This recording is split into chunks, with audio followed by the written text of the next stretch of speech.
Dobrý večer.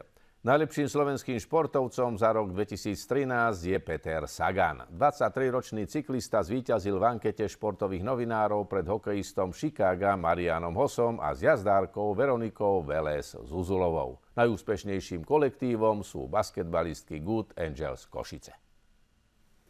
O triumfe Petra Sagana nebolo pochýb, veď je to jeden z najlepších svetových cyklistov súčasnosti. 23-ročný Žilinčan tak skompletizoval svoju postupku v trojici najlepších, keď v predchádzajúcich dvoch ročníkoch bol tretí a druhý.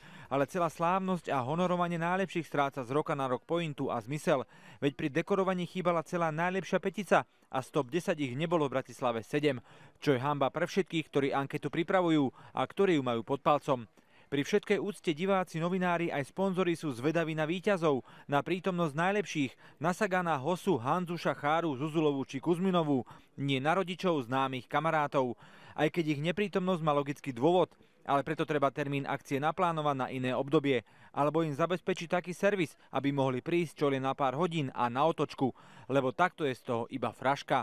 Ešte, že prišli zástupcovia víťazného kolektívu, ktorým boli basketbalistky Good Angels Košice. Ja som dostal otázku v stredu, čo by som si želal pod stromček, tak tá odpoveď bola jednoznačná, že rok 2013, pretože v histórii klubu to bol jednoznačne najlepší rok a to, čo sme dosiahli, si veľmi rád zopakujem, tak určite tá bodka, ktorá teraz prichádza a ukončila, myslím si, že veľmi vhodne tento rok, ktorý si budem veľmi rád pamätať.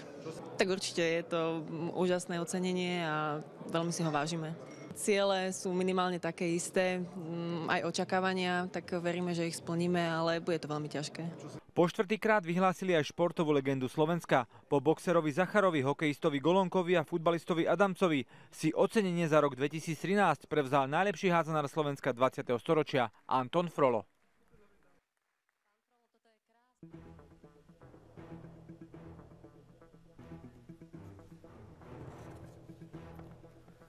To už sú kompletné výsledky ankety. Peter Sagan v tomto roku dosiahol 22 víťazstiev. Marian Hossa je dominantnou postavou Chicaga Blackhawks a má veľkú zásluhu na zisku Stanley Cupu. Velez Zuzulová vyhrala v minulej sezónového pohára, raz bola druhá. No a do desiatky sa dostal ešte vodný slalomár Alexander Slavkovský, futbalista Marek Hamšík, chodec Matej Tóth, biatlonistka Anastácia Kuzminová, motocyklový jazdec Ivan Jakeš a dvaja hokejisti Zdeno Chára a Michal Hanzuš.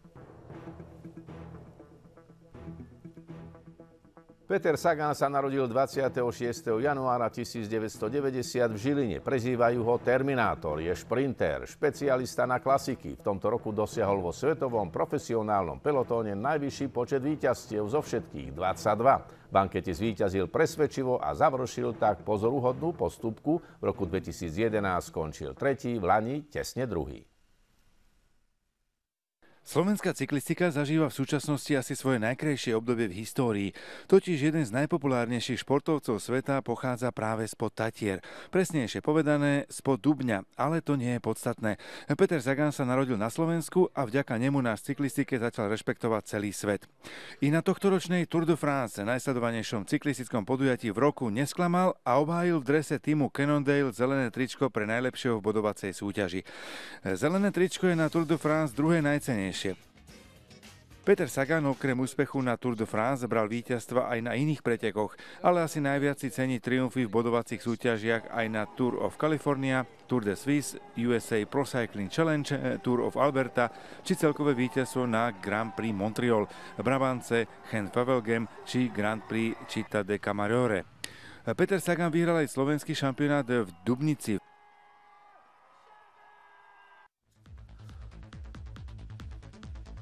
Saganovi kolegovia, súperi či bývalí cyklisti sa zhodujú, že je neskutočný talent. Vedia, že má skúsenosti z horských bicyklov aj cyklokrosu a tomu pomáha na ceste. Mark Cavendish je veľmi dobrý, veľmi dobrý. Občas si my ostatní popri ňom pripadáme ako juniori. Ivan Basso, keď si niečo zaumiení, tak to aj splní. Neprekvapilo by ma, ak by raz vyhral aj Tour de France. Fabian Cancellara na bicykli jazdí ako génius. Toľko teda hlasy.